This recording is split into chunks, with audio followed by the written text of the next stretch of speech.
Currently, Dr. Kshirsagar serves as an advisor to the Chopra Foundation, NAMA, and our Ayurvedic Accreditation Commission. He is the director of Ayurvedic Healing, an integrative wellness and panchakarma clinic in Santa Cruz, California. He specializes in medical astrology, personalized medicine, and lifestyle medicine.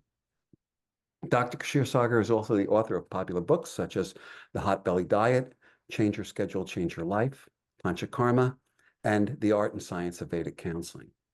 I had the privilege of serving alongside Dr. Kshirsagar on the board of the Ayurvedic Accreditation Commission for 5 enriching years. His contributions to the commission have been invaluable, and his passion for advancing Ayurvedic education and practice is evident in everything he does. Currently, he continues to lend his expertise and guidance as a member of our advisory council. This evening, Dr. Kshirsagar will be sharing the Ayurvedic perspective on the new science of longevity, a perfect blend of ancient wisdom and modern medicine, offering us a deeper understanding of how Ayurvedic principles can enhance our lives. His lecture is not only an opportunity to learn from one of the foremost experts in the field, but also to support the vital work of the Ayurvedic Accreditation Commission. So please join me in extending a warm welcome to my esteemed colleague and friend, Dr. Suhas Kshirsagar. Thank you, Jim. Thank you, and great honor and joy to be here with all of you together. And on behalf of Ayurvedic Accreditation Commission, National Ayurvedic Medical Association, California Association of Ayurvedic Medicine, I really welcome all of you and thank you from the bottom of my heart for your support, generosity, and more important, your curiosity to really understand the ancient tradition of Ayurveda and make it a way of living, the way you choose, the way you believe, and more importantly, how you spread the message of Ayurveda. I think it's high time for all of us to come together and build this vibrant community of Ayurvedic practitioners, not only how we teach or how we practice, but how we live. And I think together this is going to pave the way for the standardization of Ayurvedic education, designing structure and core competencies which will help the clinical growth of Ayurvedic medicine in this country, legalization of Ayurvedic medicine. So we need your support and we need your guidance and every way that we can continue this dharmic mission to take it forward. And I'm very, very happy to be a part of this wonderful effort and very happy to Lisa, our executive director, Jim, who's the president at AAC, to invite me to come and give this talk today. I think this topic is something which is very important to my heart and to my practice. And I think one thing that really stands out as we talk about the longevity is it actually unites the very basic message of Ayurveda. So I'm going to talk more about Ayurvedic perspective on the science of longevity. But before we go there, before we get started, I always like to start connecting the dots and understanding what we call it as the thread of wholeness. Because when we talk about longevity, there are so many things that you will see everywhere around you, because that's the basic human quest to live longer and healthier and figure out a way to lead a healthy, happy, and vibrant life. So I think this is not new to humanity. But currently, as we look at the science, it is really going into splitting hair and going into nitty-gritty details. And as we look at those down the road, we need to look at what is the universal message and what is the purpose that why we are discussing this today. So I would like to share this beautiful quote from one of the most ancient bodies of knowledge that is known to humanity, which is Atharva Veda. In fact, Ayurveda is a subcategory of Atharva Veda. So in Atharva Veda, in the whole section of Dirgha Yutvam, which is the chapter for longevity, it actually talks about this very wonderful, beautiful sutra, which says, Pashyema Sharadha Shatam, Jivema Sharadha Shatam, Buddhema Sharadha Shatam, Pushema Sharadha Shatam, Bhavema Sharadha Shatam, Bhuyema Sharadha Shatam, Bhuyasi Sharadha Shata. May we live through 100 autumns. May the light of our eyes remain clear for 100 years. May we have stable intellect for 100 years. And may we continue to learn and grow for 100 years. And we may continue to nurture and be in service for 100 years and beyond. Why autumn? It's very interesting because autumn is the autumn of life that we're talking about. And the discussion currently is not about the lifespan. The discussion is about the health span in the autumn of life. When you are in a stage of autumn in your life, you need to really understand the importance of not lifespan, but health span.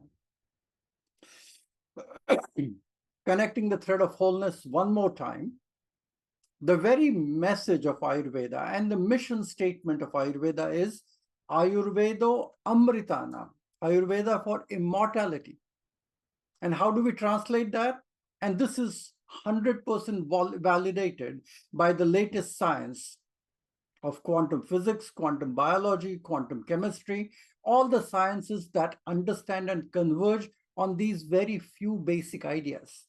And what are those? We create and renew our body as we experience our world. So belief, thought, emotions create the chemical reaction that upholds the life in every cell, and that we know from the science. Time, which is an illusion, doesn't go anywhere, it's a man-made construct, is a mere reflection of how we perceive the change. We are not the victims of aging, sickness, and death. These are the very part of the scenery, not the seer. So when we look at all the Vedanta aspect about how we look at body, aging, death, dying, Atma being immortal, I think that is something very important for us to realize and understand, that Ayurveda is the very philosophical basis of understanding of life. And from there, we look at the latest science that it is talking about. When we look at all the Ayurvedic literature, the very first word that is described in Ayurvedic medicine, the very first word that is described in the very first common literature of Ayurveda from Charak Samhita is about longevity. It starts with the word Dirgham Jivitiya Adhyaya. In Charak Samhita as well as in Ashtanga Samgraha, the quest for longevity is with Ayush Kamiya, someone who wants to live longer and healthier. The very reason why Ayurveda was described and discussed in the foothills of Himalaya, where all the sages gathered and requested for the Ayurvedic knowledge for living this way, in order to fulfill all their duties. Dharmartha kama mokshanam arogyam mulamuttamam. So whether you want to do your rightful duties, enjoy all the sensory faculties and activities, whether you want to have a pursuit towards enlightenment, health is the very basis of all. And so longevity is the eternal quest. And the very purpose of, I would say, the description of Ayurveda that came out, that we are trying to learn and understand, is all about the very ancient, what we call it as praneshna, as the desire to live a healthy and happy life. And one of the most famous quotation that Ayurveda actually talks about longevity, is the very basis of understanding and defining Ayurveda. And what that is, hitahitam sukham dukkham ayustasya hitahitam manam chataccha yatroktam ayurveda sauchyate. So the measurement of what is right and what is not right, what is suitable, what is not suitable, what is good for one person versus the other person, what is good in one place versus the other place, understanding that, realizing that, and living your life in a constant shift and change and maintaining that dynamic balance is what Ayurveda is all about. And I think this is what is described very clearly. Interestingly, I would like to share this Hayflick limit that we talk about. And I think we are trying to validate what we know from science and understand that the Hayflick limit, which is accepted by the entire scientific community, actually tells that a human cell can divide, mitosis as we call it, roughly about 50 times before it dies out. Roughly 50 times before it dies out. And that is called as Hayflick limit. And as long as the limit holds, It suggests that the maximum human lifespan can be up to 120 years. And this is an accepted scientific fact. And I just want to correlate that with, in astrology, in Jyotish, what we call it as Vimshottari Dasha. Vimshottari Dasha means all the planets, the 9 planets and their Mahadashas, the limits that we talk about for each planetary cycle. And ideally, one should be able to experience all the planetary cycle in one lifetime. And if you add up all the dashas, like Venus is for 20 years, Sun is for 6 years, Moon is for 10 years, if you add that up completely, that is nothing but 120 years. So it's a very interesting correlation that we're talking about what this is all about. And as I said earlier, the current discussion that we have is all about health span versus lifespan, because you don't just want to prolong your lifespan and live longer, where the last 50 years are becoming more and more miserable and difficult for you to live. But we want to make sure that from 60 onward, you enjoy a greater spectrum of health and vibrancy. Because human aging is a very complex process. And all the scientists that we talk about, that we work with, that we read about, and the new research that is coming out, it is contributing to so many things, contributing genetics, environmental, socioeconomic factors. We are talking about blue zones. We are talking about this magic molecule. We are talking about this potion. We are talking about targeting this area versus that area, but it doesn't really show that it is changing the trajectory of life. It is 100% mortality so far, and it has been that way for ages together. The data currently shows that despite a trajectory of increasing lifespan, the health span is not getting better.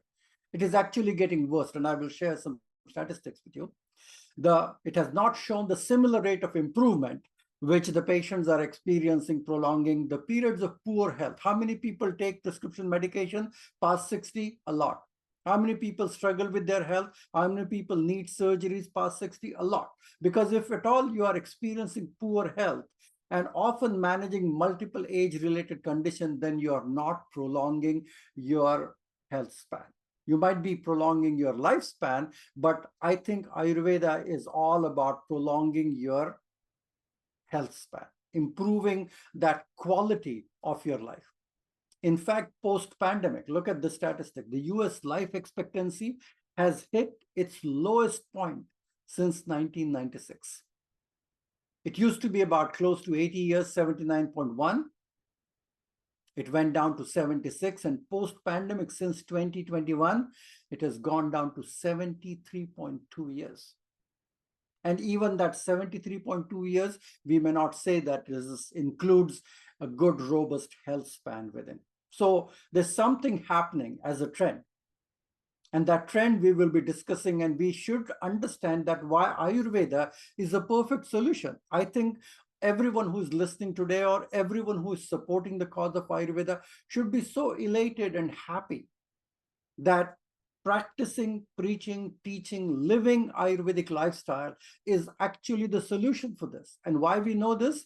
Because if you don't have purpose that you are doing with your dharma, or doing something good for yourself and making a difference in someone else's life, that is number one factor which reduces your longevity and your even interest and desire for living longer.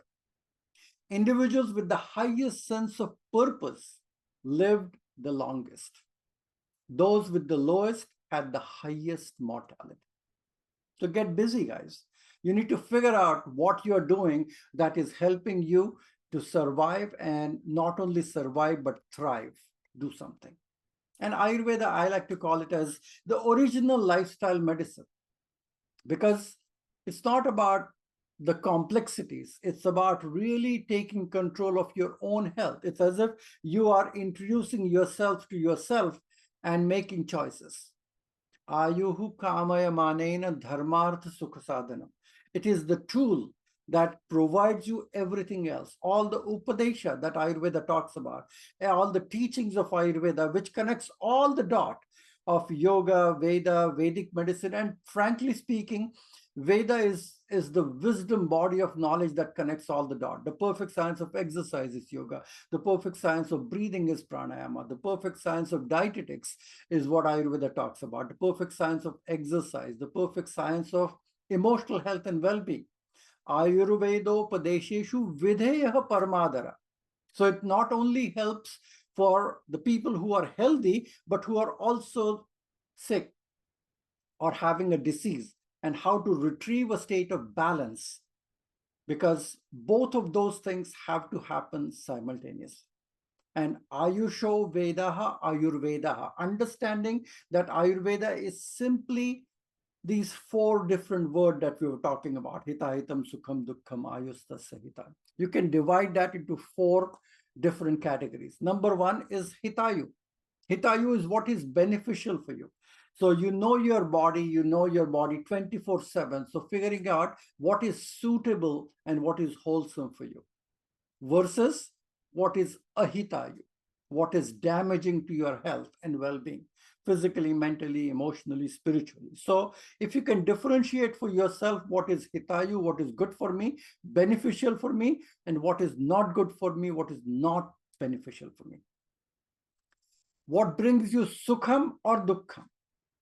Sukhayu and dukkhayu. That is the other category. Sukhayu, something which promotes happiness, bliss, ease, grace, effortless movement that happens where you're going with the flow and living and enjoying your life, versus dukkham, which is unhappiness, disease, sickness, and tired.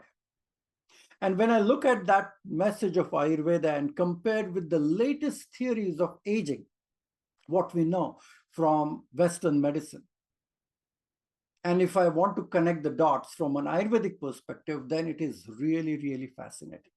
What we are seeing is the theories for aging that they talk about is there's a cellular damage to your DNA that is happening. Not only cells, but the genetics that are getting affected. There are errors that are happening in your gene expression. The proteins become less functional. The nutrition doesn't reach to the cells. The cells don't die when they're supposed to. So at the end of their cell cycle, they just remain there without dying and almost releasing a lot of cascade of inflammatory toxins that damages and hastens your aging process. The body's energy production machinery malfunctions, and you start feeling tired and weak and exhausted and have a degree of fatigue. There's blockage to intercellular communication. The cells don't talk to each other. The liver cells don't talk to heart cells, or heart cells to brain cells. The intercellular communication and the gap and the messaging system and the signaling pathways that are going on, it creates the imbalances, the imbalanced metabolic function.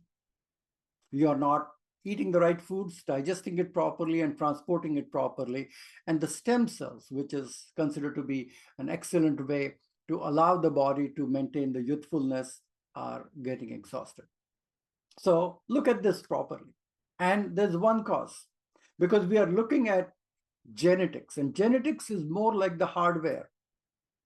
And Ayurveda is an epigenetic science. And epigenetics is more like the software. So you may have the hardware that you're made with cells and tissues and organs and genes and genetic pathways and DNA. But the epigenome is the information that comes from your software, which is constantly upgrading with every experience of life. What you eat, what you watch, what you do, how you live, what your emotions are, what kind of people you hang out with. Every experience is affecting your epigenome expression. And that is what is being measured right now. So there is no cure. There's no cure for your epigenetic experience, but you understanding what is to be happening. So if genetics is the hardware and epigenetics is the software, we recently saw what happened with the CrowdStrike when there was a glitch in the software, everything crippled. And most of the diseases that we see is more or less like that. More or less like that, where the Srotas is blocked, the Agni is gotten weak, there's more levels of Ama, the Ojas is getting depleted. When you look at all of these words, they one-on-one translate to all these concepts of Ayurveda that we have been talking about for ages together.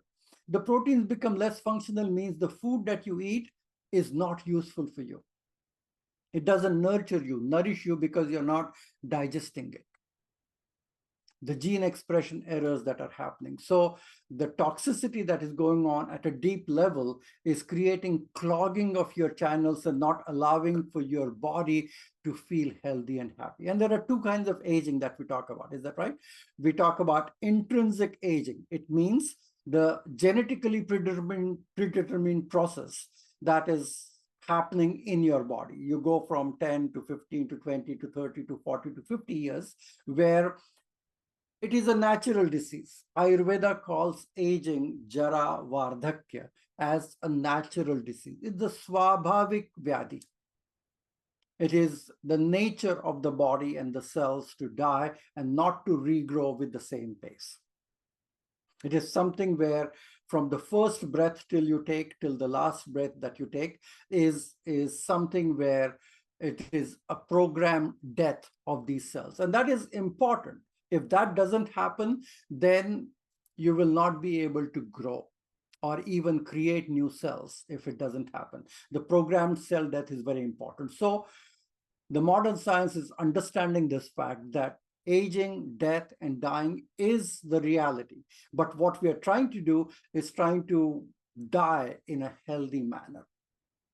We don't want to die with a premature death, because the extrinsic aging factor that we see currently with our lifestyle, these are outside factors chosen by you.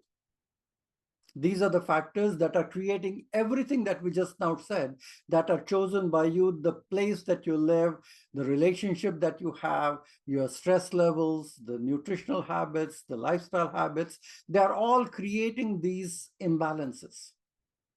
Genomic instability, altered intercellular communication, the mitochondria of the cell, where the Agni of the cell is affected.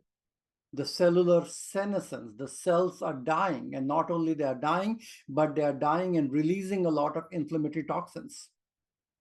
The epigenetic alterations that are happening with everything that you are experiencing stress. And this is a novelty to Western medicine, because they're trying to understand this and trying to affect these pathways with bringing in a magic molecule. That's what they're trying to do. We are trying to find out, gosh, that this is a magic molecule which is going to open this pathway somewhere.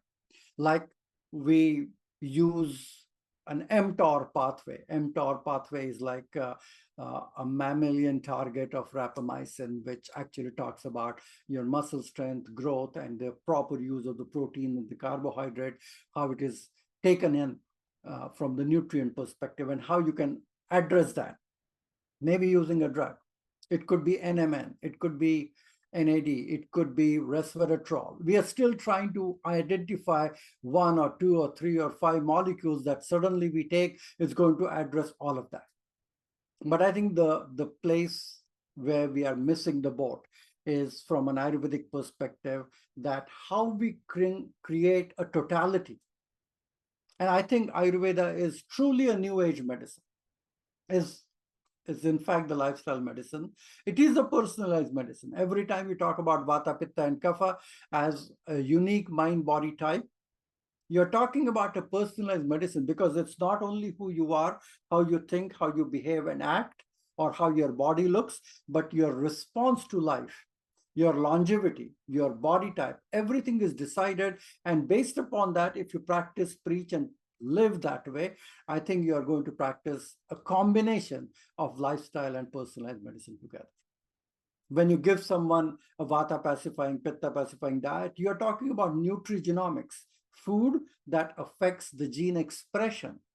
Ahara. Ahara is ingestion of every experience that affects your gene expression. Agni and Ama. And I think if you look at all the scientists that are currently talking about reversal of aging, about longevity pathways, one thing is common. fasting. That's one thing that they are saying. Just stay away from food. Eat less and you will live longer. And I think we are going to talk a little bit more about it down the road. But I think it's a tricky situation because from an Ayurvedic perspective, Agni is very important. Digestive fire is very important. It is so poetic and beautiful in Ayurveda when we talk about Agni. You cannot dampen that Agni by doing excessive amount of fasting or a roller coaster of intermittent fasting where your Agni is constantly going up and down like this. Your whole life depends upon Agni. Agni Moolam Balam Pusa. That's an Ayurvedic statement. So your entire strength of your body depends upon the quality of your Agni. You cannot dwindle it, you cannot waver it or make it go down with everything that you're doing a yo-yo of dieting or kind of an activity which is going to dampen your Agni and create ama down the road. The very first word of Vedas is Agni. The first word of Rig Veda is Agni Mere Purohitam, Agni. Agni is the ability to digest, metabolize, convert food experience into body tissues. That's what we are doing. We are creating our cells and tissues from every experience that we are digesting, metabolizing, and converting. So Agni and Prana, these are synonyms. When we talk about Agni, Ama, the gut microbiome, we recently understood the strength about the gut health, the communication that happens with your gut and the brain together, the ENS and the CNS connection, the gut microbiome. It's as if that Ayurveda actually has described many of these things ages and ages together. Swasthavritta, about chronobiology, about circadian disruption, about desynchronization, what it is doing to your health. Sadvritta is neuroendocrinology, psychoimmunology, basically. It is something where every thought generates a molecule that can affect you in a good or bad way. Achar Rasayana is your behavioral medicine, how you live. Respecting elders, practicing some inward time, spending time in nature, staying away from vices, all of those things, it is something that is embedded in the science of Rasayana. Whether you use a material form of Rasayana or a non-material form of Rasayana, which nurtures the core functioning of you at a genetic level, at a cellular level. Detoxification means we just now talk about the extrinsic factors of aging. And can you imagine that Ayurveda has been talking about the science of Shodhana and Panchakarma for ages together? Because we are barely finding out new toxins every day. They are carcinogenic, mutagenic, reprotoxic, obesinogenic. It's creating a cascade of diseases for effective detoxification using Ayurvedic techniques, getting rid of impurities which are fat soluble and water soluble, using herbs and herbal food supplement, and creating food which is like medicine, blending them, infusing them with powerful foods that are blended, which are colorful, vibrant, made in nature, made by nature, superfoods. Infuse them with the right kind of spicing, cleaning them, preparing them, cooking them at home with a lot of love and attention. This is nanopharmacology. It's pharmacology at that level where you are completely changing the shape and the size and the structure of the molecule that goes into your system itself. Food as medicine is being something which is not touted as you eat this much food in this much quantity. Is eating the right foods in the right amount at the right time at a chronobiological level. These are all sciences which might be new that are coming out. But this is something what Ayurveda has been talking about for ages together. Even the very name for the medical science, which is called as Kaya Chikitsa, is the treatment of fire, is the treatment of Agni, the treatment of your Jataragni, which is your metabolic health, as well as your cellular health, which is Dhatvagni, which is conversion of the nutrient. And what we just now saw, the nutrient sensing pathways are getting imbalanced. And how they are getting imbalanced? They're getting imbalanced with insulin resistance. That is the pathway that we talk about. Then they talk about AMP dysregulation. Then we talk about mTOR dysregulation. Then we talk about variety of different factors that are food related in terms of impaired nutrient sensing. So I think we need to really go back and understand Ayurveda as truly a longevity medicine, because it boils down to Pathya and Apatya. Ahar and Achar. Ahar is diet, what you take in, and Achar is your behavior. Basically, Pathya and Apatya, which is wholesome and unwholesome. Pathe sati gadartasya kim aushadha nishevanam. Pathe sati gadartasya kim aushadha nishevanam. If you follow wholesome and unwholesome in terms of ahar, achar, vihar, and vichar, it just boils down to these four categories. And they might be very subjective for you to understand. It's about food, behavior, your lifestyle, and your thoughts. They change everything. It doesn't change the eternal fact that at some point the cells are going to die and we are all going to fizzle out with the physical body that might end up. But Ayurveda has that understanding for ages together. It understands that this is a natural progression of things. It is not a disease. Aging is not a disease. Even though the World Health Organization has classified aging as a disease, it is not a disease itself. It is a natural degradation that we need to understand and respect to a certain extent. There's a beautiful sutra in Sharangdar Samhita that it talks about Balyam Vriddhi Chavi Medha Tvak Drushti Shukra Vikramo Buddhi Karmendriya Cheto Jivitam Dashato Raset. There are 10 decades and 10 things that you lose with every decade. So the first 10 years, from 1 to 10 years, you lose your childhood, balya. The tenderness, the softness of the childhood is lost in the first 10 years. Second 10 years, the vriddhi, the growth. After 20 years, you stop growing, whether it's bones, height, muscles, whatever it is, you stop growing. Third decade, you lose the luster, prabha, the youthful tenderness of childhood, teenager, you lose that, prabha, chavi, you lose that in the third decade. The fourth decade, 40 plus, you lose medha, intellect, discrimination to a certain extent, not in a negative way, but the stability and the sharpness, you are affected with that.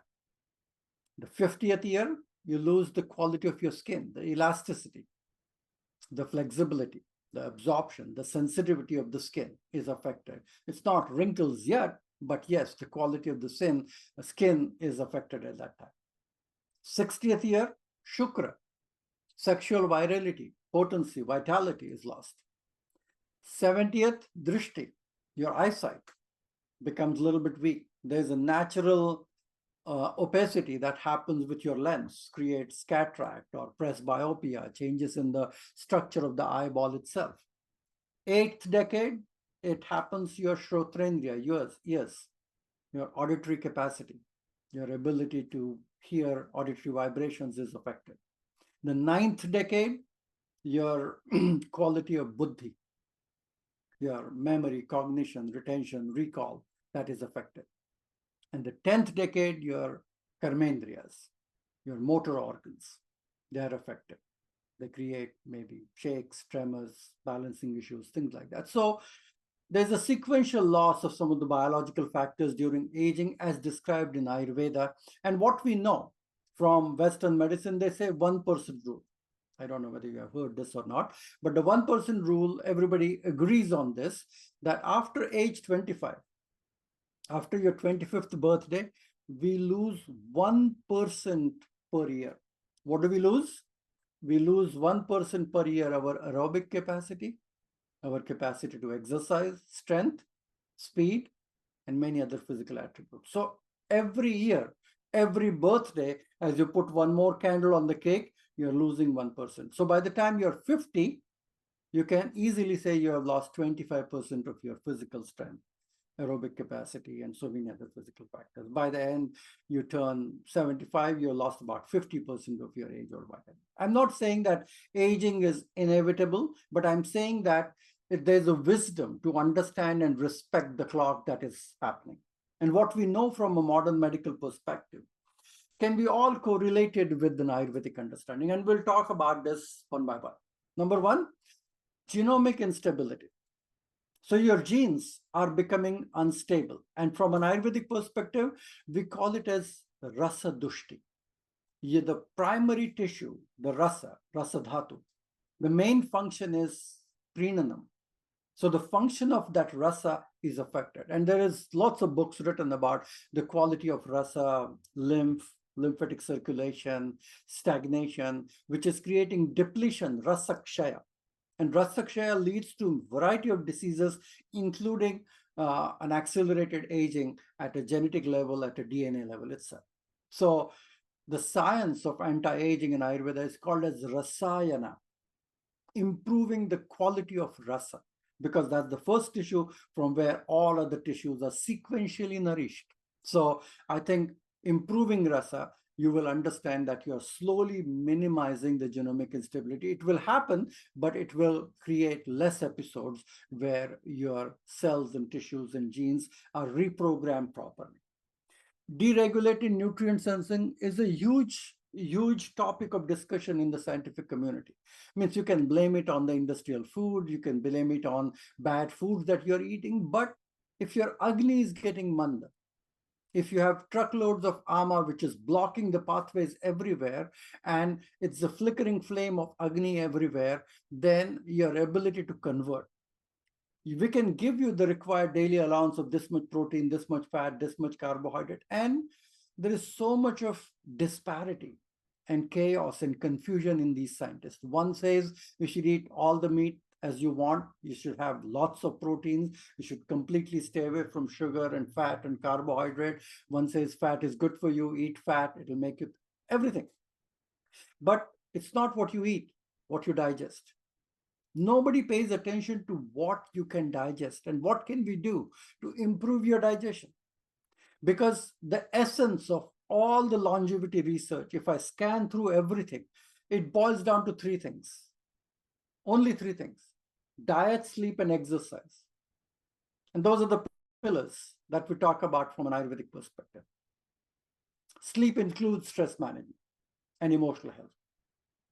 Exercise improves circulation, movement, lymphatic return everywhere. Kindling Agni. So it's not one thing that you do, but how you work together with all the three things together. The whole debate about blood sugar fluctuation, insulin resistance, it's increasing kapha, ama, meda vriddhi. All of that is the core problem. The latest research says that by 2030, 2030, which is another 5 years from now, every other adult in America will be obese. It's a striking research. By 2030, every other adult in this country will not be just overweight, but will be obese.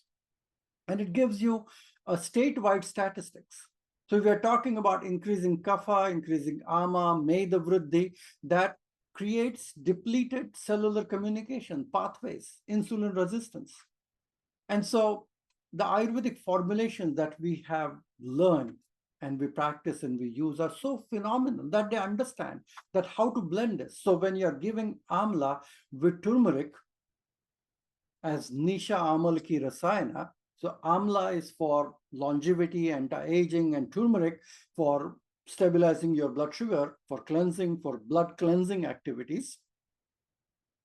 Everything that you're taking which is bitter, astringent, cooling, regulates the mitochondrial dysfunction, the powerhouse of the cell. Because once your dhatu agni becomes manda, the cellular fire becomes weak because of sroto vaigunya, your channels to and from to the cell. Because every cell is a channel, every cell is a srotas. So the information goes, the nutrition goes in the cells, and the toxicity comes out of the cell. So you want to improve the agni. mTOR dysfunction, we talk about depletion, autophagy. Means your body's ability to gobble those dying cells becomes weak, and they remain in the system. There's a truckload and overload of these senescent cells that we talk about. And if you don't have autophagic reaction, when we do amapachana, when we do Purva Karma for any Panchakarma, or even on a regular basis, we practice Langana, then you practice autophagic reaction. And another interesting thing, all the new drugs that are coming out, okay, what are they doing? All the things that we talk about, whether it's mTOR, rapamycin, metformin for insulin resistant. Metformin, there's a study that came out called as TAME, which is targeting aging using metformin. Even the new GLP drugs that are coming out. And what are those GLP drugs? They are glucagon-like peptide one. Like you must have heard about seraglutide or Ozempic. What do? They suppress appetite. All of these things that are being touted right now, they all suppress your appetite. They are creating Agni Mandya that are making your Agni very, very weak and sluggish, and they are helping you lose weight. So one target of all of that is your appetite, all of it. And if you are surrounded with a lot of toxic buildup in the system, these mismanaged molecules will create another layer of aging and diseases. The endogenous and the exogenous toxins. It's accumulation of ama, malavriddhi. If you don't do detoxification, then it's a prescription of different kind of cancers. Chronic inflammation. Now they're calling aging and inflammation as inflammaging. Inflammaging, the chronic inflammation is Rakta Pitta Dushti. That is described in Ayurveda. What you do for Rakta Pitta Dushti is exactly what you do for managing not acute but chronic inflammation. DNA methylation. We are coming up with epigenetic clocks that measure your aging process. And it's very interesting that there are Olympics. We currently are going to have a Summer Olympics starting from tomorrow. But there are these Olympics that are happening, what we call it as anti-aging Olympics, that you can participate and you can upload all your information and practice it for decades together. And you upload information and they compare you and they rate you that how many years you have reversed your aging clock. So we are at that stage where using the nutrition, using the supplement, we are participating in these virtual Olympics everywhere. Because these epigenetic clocks, these are measuring how quickly you're aging. There are people who are 20 years of age, but their biological clock could be 40 years of age. There are people who are 60 years of age, and their biological clock is only 40 years of age. So you want to reverse that clock, and these epigenetic clock actually tap methylation and this gene expression. And that's exactly what Sukhayu and Ahitayu is all about. When you're practicing things that are creating Dukkhayu, which is bringing sickness, suffering, aging, diseases, or you're practicing Ahitayu, which are practicing things which are not good for you, toxic to you. And that Sroto Dushti is nothing but altered intercellular communication.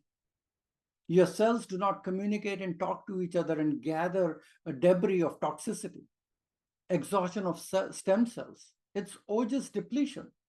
Ojas is the essence of vitality. So when Agni is weak, you have weak Ojas. And when you have weak Ojas, in turn, the Agni becomes Manda and weak also. Altered intestinal flora. I think Ayurveda is the first science that has talked about dysbiosis, Agni, Ama, Ajirana, gut microbiome for ages together. And the cellular senescence, there is a speed to it, there's a rate to it. How quickly you can enhance the aging process and how you can reverse that. And it's very interesting, means the whole science of Ayurveda actually talks about it. Even they say that when you see your first gray hair,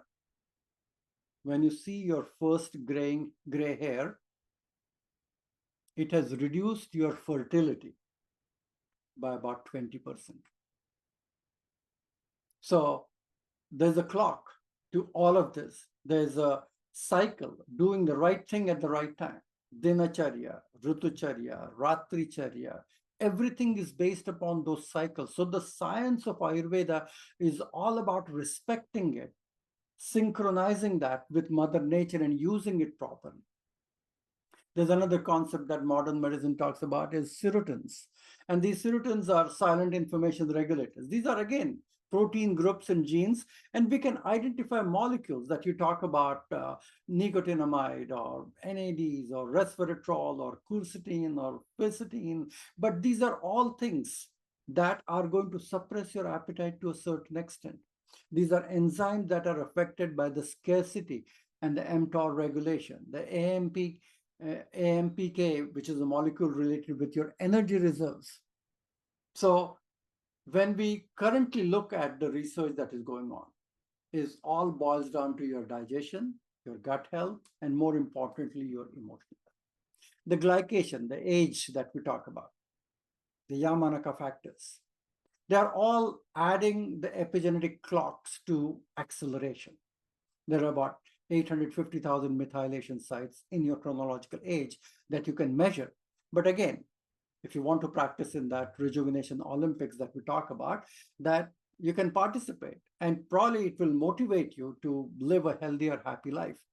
But when I scan all the research of the modern longevity, it boils down to fasting, time-restricted feeding, eating clean foods when you want to eat, exercise, keep everything moving, managing your stress more effectively, not only managing stress, but thriving and finding life purpose and spirituality. That's what Blue Zones is all about. That's exactly when they looked at all of these situations. The age-related things, advanced glycation end product that we talk about, where the cells are becoming weak. So the advanced glycation are harmful compounds that are formed when the protein or the fat combine with sugar in the bloodstream and creates clogging of some kind of armor. So the problem is with digestion, transportation, elimination, effective detoxification. Without detoxification, there should not be any rejuvenation. And that's what Ayurvedic concept is. You do the Shodhana and then you do the Rasayana. So we call them as receptors of advanced glycation. So rage and age, these are leading to premature aging. And that's the reason why using regular cleansing, detoxification, seasonal purification is so important, because circadian disruption and desynchronization is #1 cause for aging nowadays.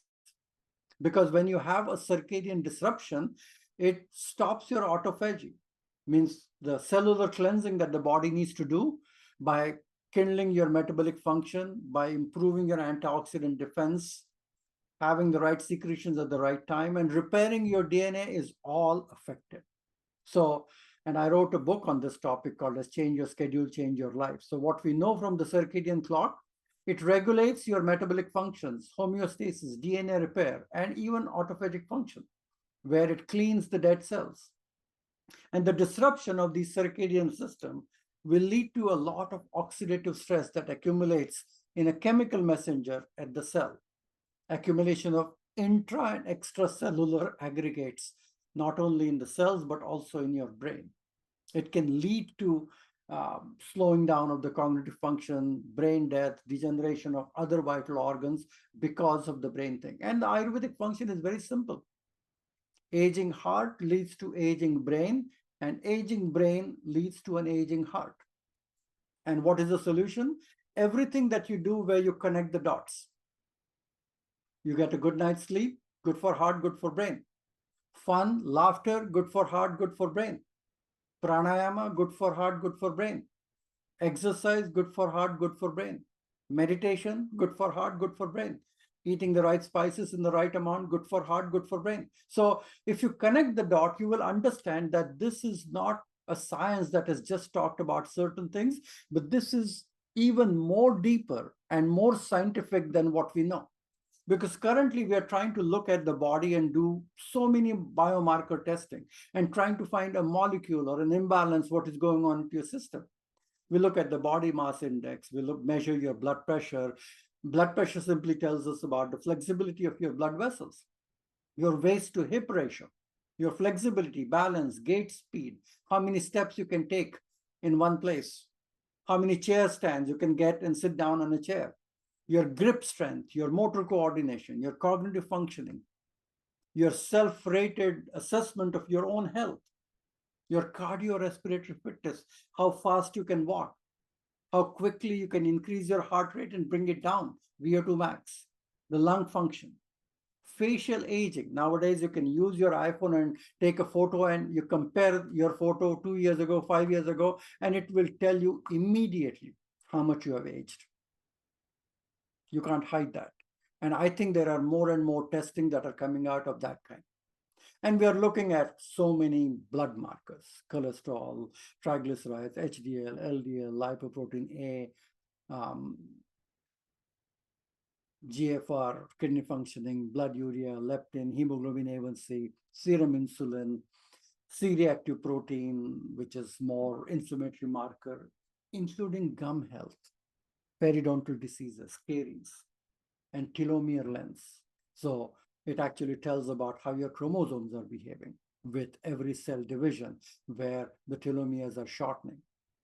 And what can you do to enhance the length of the telomeres? And that's what Ayurveda is all about. And currently what we know, everybody is spinning in orbit because nobody knows. It's as if that we are trying to touch blindfolded to this elephant, trying to get so many things. And I see patients every day in my practice with grocery bag filled with supplements, taking vitamin C, B, E, D, fisetin, alpha lipoic acid, fish oils, taurine, NMN, NAD, resveratrol, spermidine, that's a new thing that people use in order for reversal of aging, vitamin K2, TMG, low-dose aspirin, metformin, and these two, metformin and rapamycin, these are prescription-based. So you need to go to a doctor to get a prescription for that. But the rest, all you can buy over the counter, coenzyme Q10, curcumin, athletic greens, where all the different super green powders that you can blend, prebiotics, probiotics, collagen. Is any one of them that will guarantee 100% reversal of aging? Absolutely not. Whether you can create a good, healthier version of diet and lifestyle, that will do 100%. Because from an Ayurvedic perspective, Ayu has been defined 3 kinds: Dirghayu, Madhyamayu, Alpayu.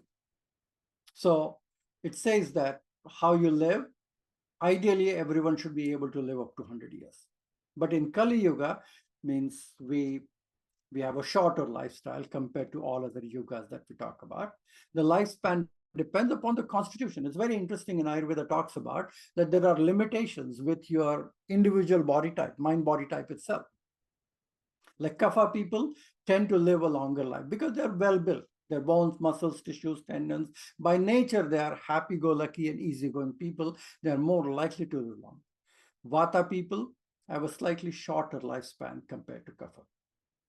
And shorter lifespan, the Alpayu can be easily predicted by sudden abnormal changes in sense organs. So for example, if you have a tragic thing happens in the family, you look at your face a month ago and now, you will see huge shift where you can age up to 5 to 10 years within one tragic episode, one terrible incident or a fight that you had with someone in your family. And imagine that you're living in a situation where you're constantly battling and fighting your sense organs, the receptions, and how you interpret a given situation in life. It is shortening your life.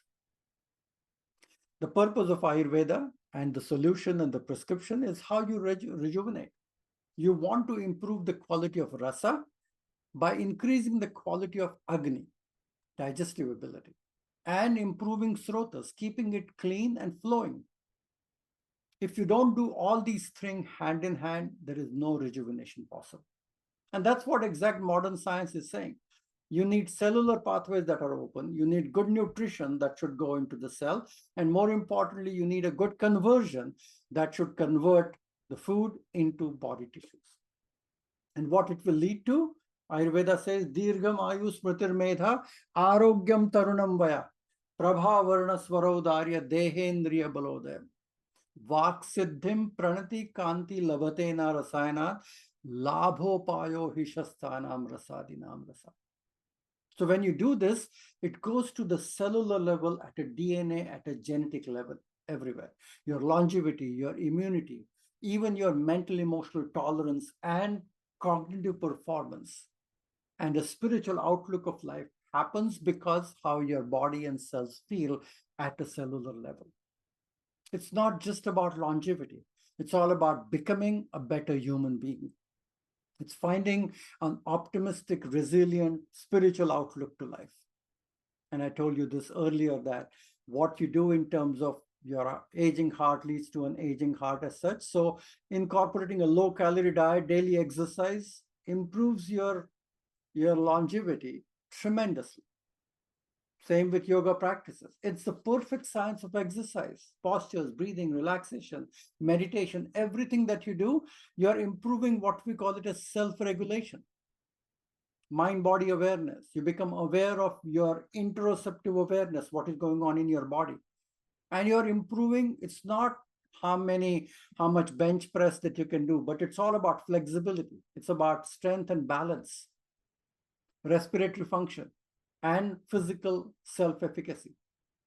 What it does when you do this regularly, your mood, your generalized well-being, psychological issues, positive behaviors, staying away from bad things, adopting healthier habits, physical health, cognitive performance, better relationship, and a better quality of life, everything gets better.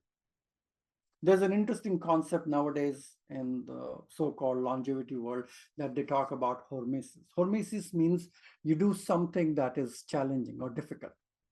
And there's an age-old phrase from this German philosopher Friedrich Nietzsche that talk about that which does not kill us, make us stronger.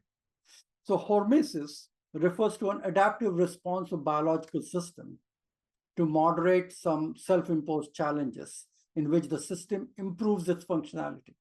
So in other words, you challenge yourselves to adversity, and there's a Ayurvedic concept called as satmya and asatmya. So when I tell you to fast, when I wrote my book, The Hot Belly Diet, one of the things that we discussed was don't eat anything from breakfast to lunch. Fast. From lunch to dinner, and from dinner to next day breakfast, don't eat anything. And thereafter, see if you can function with just 2 meals, from 2 meals between sunrise and sunset. So you're challenging your system, and your body, whenever it is put into that hormetic state, it actually responds. And there are so many positive upward gene regulation that happens.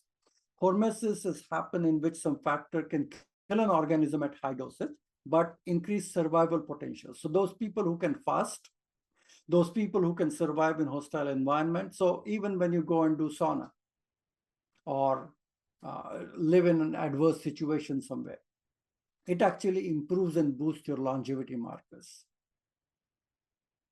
Xenohormesis, it's again a concept where the plants or the trees that are growing in adverse climate are more resilient, and you consuming those plants, like for example, that you are eating green plants which can withstand the harsh sunlight and still stay cool and green, that's the xenohormesis that allows you to eat that and allow that photosynthesis reaction to become an antioxidant food for you. So all the polyphenols, and if you look at the Ayurvedic literature, it is rich with all the polyphenols. If you look at Amalki and the research, emlicanin A, emlicanin B, you talk about pomegranate, you talk about guduchi, you talk about so many Ayurvedic herbs, manjishta, ananta, all polyphenols, all astringent. They're all rich in a variety of different phyto hormones in many ways, and some of them are rich with bioflavonoids, antioxidants. Resveratrol in grapes, which can withstand the heat of sunlight. Quercetin, they are naturally produced in the plant. So the whole xenohormesis and consuming that is so important. And Ayurveda has a whole section about making things suitable for you. How strong you are in making it suitable, that is the key. Pravar, Avar, and Madhya Sattva is so important. Understanding your Prakriti and using that. Because at the end of the day, the theory of aging is only 20% genetics, guys. Only 20% genetics. 80% is lifestyle. Healthy food intake, exercise, finding the right kind of partners, preventing all kinds of diseases is all everything that progressive loss of youthful epigenetic information and reprogramming that with the positive epigenetic information. through meditation, through satsanga, through chanting, through outdoor spending time in Mother Nature. That's what the Blue Zones people find, because they could not correlate why people from Japan to Greece to Okinawa or Italy or Loma Linda in California, what is common? Because they were eating plant-based diet, they were eating moderate calorie intake, low consumptions of tobacco and alcohol, but more importantly is the community, is the social cohesion. All of that has more factors for longevity. And that's what Ayurvedic prescription of Rasayana is all about. Eat well, foods and activities that are filled with prana, with the force of life, colorful, superfoods. Fasting, eat less, you live longer. Hit book, myth book. Eat something which is good for you and suitable for you, but eat less. Internal and external oleation, because when you age, you become stiff, dry. Drying is dying. So you prevent dying. Everything which is re-oleation, lubrication, reversal of aging, all the friction organs, eyes, nose, ears, skin, oleate, lubricate. Kindle the Agni, get rid of ama. Exercise, keep it all moving. Regulate the Shakha and the Koshta. Improve your sleep, improve the sleep hygiene, especially how you sleep in late in the night. Eat food that are really filled with the high oxygen ORAC capacity. Intelligent foods and herbs. Spending time outdoors in Mother Nature, forest bathing. Spiritual practice suitable to your liking. Fasting, as I said, important, but it's not only with food. Fasting from unwanted amount of food, sex, alcohol, caffeine, certain foods, social media, electronic speech, all of that. Fasting is like a reset button for the entire physiology. It's not mystical or magical, but all the ancient cultures have used this. Langanam param aushadam from an Ayurvedic perspective. So I think it's one of the most effective technique, because the genetic switch turned on during fasting stops inflammation. And that we see with every new research that is coming up.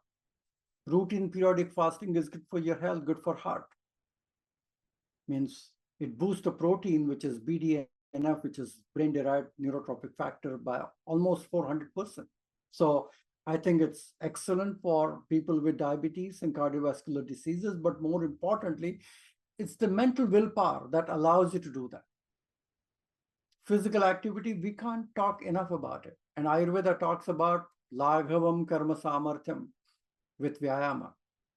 It improves every area of your life, reduces dementia by 30%, depression by 30%, because it releases endorphins, breast cancer by 20%, cardiovascular diseases by 35%. All causes of mortality is reduced by about 30%. So we should be putting billboards about it. So I'm going to leave you with few Ayurvedic concepts for Sukhayu.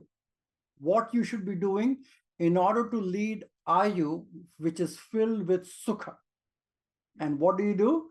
Eat foods that are made by Mother Nature, which are fresh, alive, vibrant, colorful. Do pranayama, meditation every day. 30 minutes of brisk physical exercise, walking. 30 minutes of walking reduces all causes of mortality by about 30%, which is phenomenal. Rotate your physical activity, make it fun.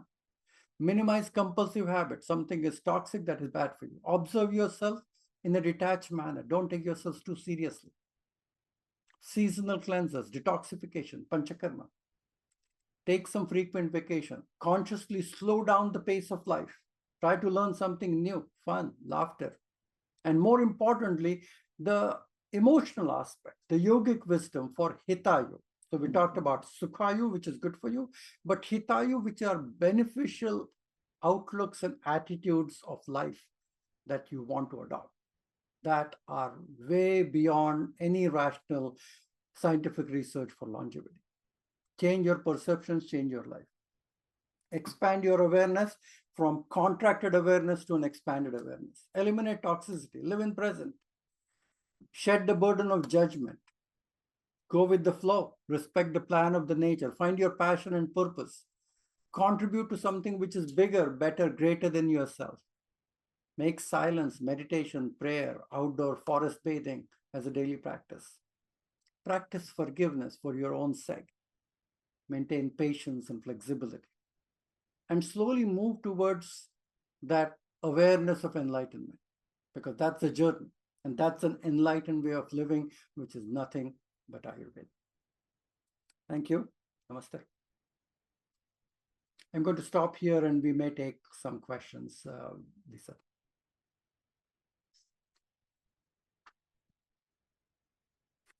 Yes, Suhas, thank you so very much. That was so generous with your sharing of information. It was inspiring, enlightening, motivating. Really, that was such a wealth of information. So thank you so much for your generosity. I've asked folks to type your questions in the chat. That will just help us to moderate a little better. Before we move on to the question and answers, I'm sorry, I asked, please type your questions in the Q&A, not the chat. That'll be a little bit more organized and easier for us to manage. Before we move to the Q&A, for those of you who may have to sign off a little bit early, I want to let you know that we will be doing another one of these keynote speaker presentations in September, and Dr. Prasad Vinjamuri, who's also on our board, will be presenting a webinar entitled Evidence-Based Ayurvedic Therapies and Their Application in Clinical Practice. So I think with all of the wealth of knowledge that we received today from Dr. Suhas and our next presentation in September, I think we will walk away with a much fuller toolkit, if you will.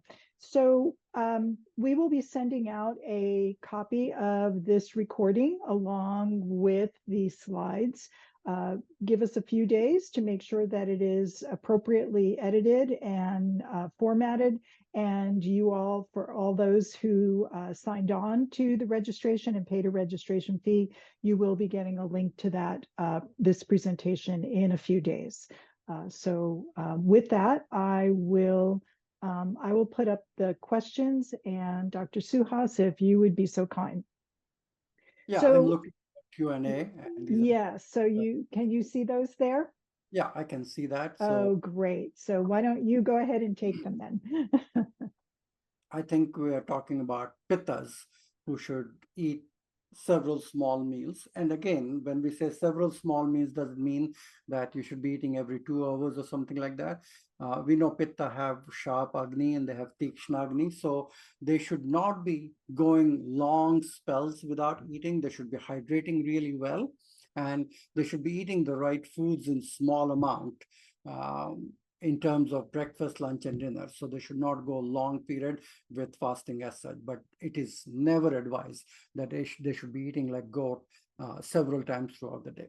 So they can practice a gentle amount of fasting with food that are easy to digest, but they should not practice absolutely total abstinence from food or water or things like that. So pitta can tolerate certain food, they can digest the food, and more important, they should be eating clean foods because they can gobble anything and everything. So they should be slowly training their agni. And there's another question on this concept where how much langana is good or bad, or how much fasting is good or bad. So we're training our body, and there is a simple logic that Ayurveda talks about. So it's all about correlation with the sun, with your agni. So your liver, your Jatha agni is like your sunlight. So when the sun comes out, it's a tender sunlight. So you should be having a lighter breakfast in the morning. When the sun is prominent at its zenith in the middle of the day, you should have your main meal of the day. And when the sun is setting in the evening, it's a tender sunlight at sunset, you should be having a lighter dinner and at least 3 to 4 hours before you go to sleep. So if you consume most of your calories between sunrise and sunset, that is ideal. So again, fasting doesn't mean that you have to completely abstain from food, but eating less and not periodically eating food constantly, because every time you eat food, there's a constant blood sugar fluctuation that happens. So you have to be cautious. If you can tolerate that, of some amount of fasting, getting away with only 3 meals a day, then to 2 meals a day. Some people can tolerate just one decent meal a day. If you can do that, that's perfectly fine. You don't have to force yourself, but eating less, even if you end up in reducing your food intake by 15 to 20% at every given meal, it'll make a huge difference. And that's the reason why we say it is a personalized medicine, because you have to understand your comfort, which is much more easy for you to understand about what and how much you can tolerate for fasting. And it's the same concept of how much you can make that suitable for yourself. If you suddenly do something where you're eating 6 meals a day and then suddenly starve the very next day, and that's what many people do with intermittent fasting. They don't eat anything for 2 days, and then they pig out and eat everything they want, because that is very hazardous. That is something very unhealthy that anybody can do. So Ayurveda is all about maintaining balance, maintaining a structure, and having a spiritual outlook even on the days when you're fasting. That is very important, because upavasa means you're close to yourself. You're being very close to yourself. And that spiritual strength that is kindled with that mental discipline is so important. Life expectancy of those with dominant pitta, when we say autophagy, where the heat gobbles your own cells and tissues, so the Agni is too strong, and sometimes with pitta, if they don't contain their heat properly, it can gobble their system much more easily as such. So it's a mismanaged fire that you have to really carefully manage that. That's the reason why they don't feature into longevity bracket as such as much, the kapha thing. And there's a fine line with kapha body type also, because an imbalanced kapha can be full of ama, and a balanced kapha can be full of ojas. So you have a choice that you can balance the kapha with no ama and you're full of ojas and vitality. And that's the way you can live longer and healthier.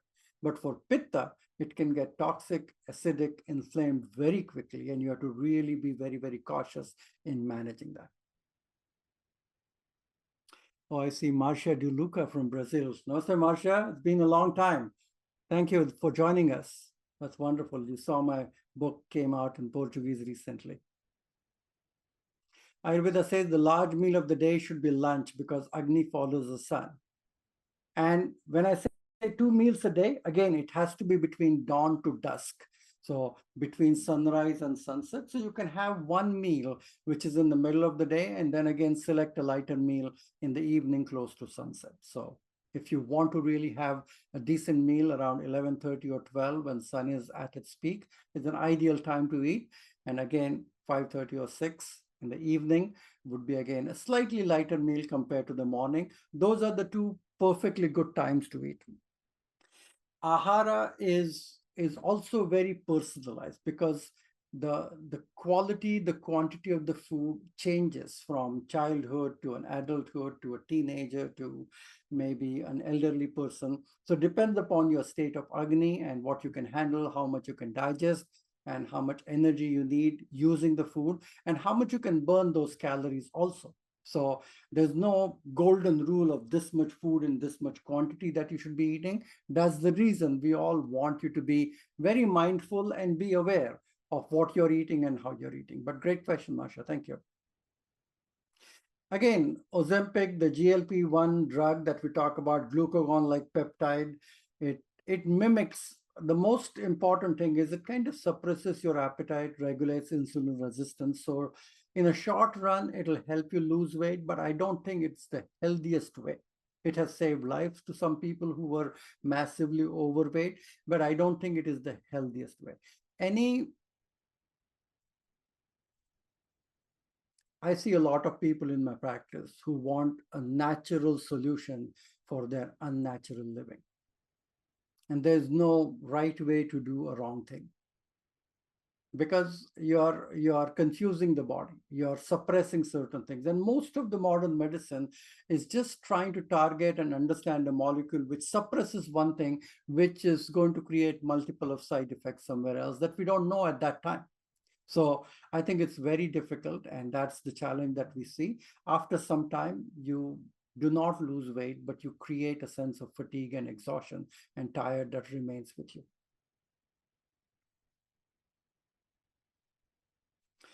I do teach a lot of live classes. If you go to my website, you should be able to see a lot of live classes that we're teaching. I have already taught several classes that are uploaded on my website that you can easily access and learn from those classes as such. In the context of honoring yourself with a relaxing, healing panchakarma, I think any qualified Ayurvedic doctors who have structured wonderful Ayurvedic Panchakarma programs in the country, around the globe, or even experienced Ayurvedic practitioner, you should be able to trust them. Much depends upon how good do you feel with the practitioner, with the concept, with the process, and allowing your body to go with that. And I think you will feel excellent. And there are numerous places. Of course, Ayurvedic Institute was definitely one of them. Dr. Vasant Lad is a modern day Dhanvantari, and I respect his expertise greatly. So everything that he has taught and structured that program is phenomenal. So Srota, patency, and receiving the intelligence from plants and food. Again, there are pockets of information that is in food, and that's the reason why we say food is information. But we take it even further, that even concentrated packets of information in smaller dosage, it could be spices, it could be herbs that might have not only just the taste that you taste, but the virya, the vipaka, the prabhava, which goes into the system and have very different biochemical triggers that happens in different digestive pathways. And that's what is all used together in Ayurveda, combining food, herbal food supplement, using the natural herbal blends. Like a typical Chavanprash, you would see probably about 30, 40 different herbs all blended together in the right proportion, in a synergistic combination, where 1 + 1 doesn't have to be 2, but could be 11. And the very basis of the formulation of Ayurvedic components, even Triphala, and I would have loved to show you a slide that actually talks about numerous, and I may show that to you. Because you can't even imagine that how many, look at this, just gene expressions of Triphala. You can create a map where just 3 herbs of Amalaki and Haritaki and Bibhitaki regulate so many pathways of gene expression. And you can't even study most of them. So I think it's a good idea to even look at all the classical formulations which are filled with these kind of intelligence that nurtures the physiology at a core level.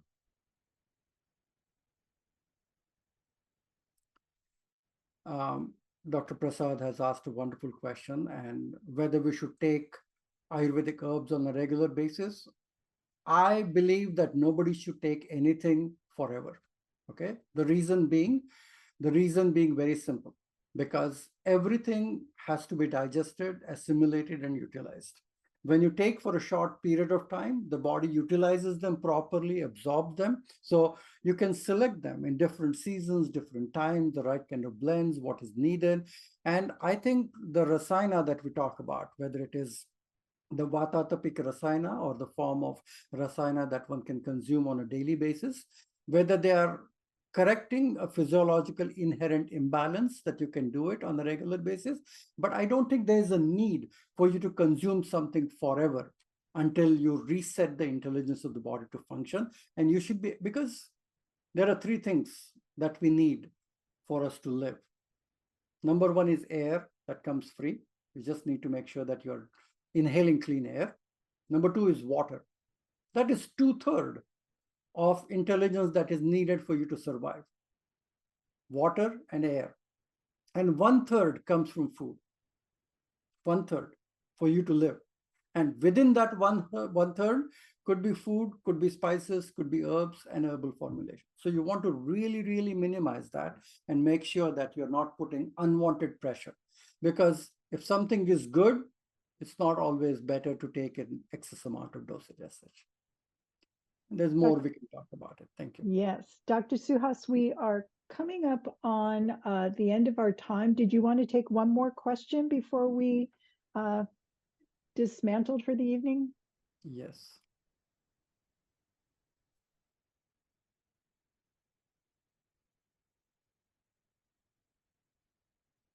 Well, again, the question about hair, the question about skin, the question about fading eyesight, these are all questions which are related with either you're having a premature aging process, there's an inherent imbalance, could be at a hormonal level, could be at a nutrient level, and that can all be slowly corrected. So you may want to see an experienced Ayurvedic practitioners who can help you and guide you all these things.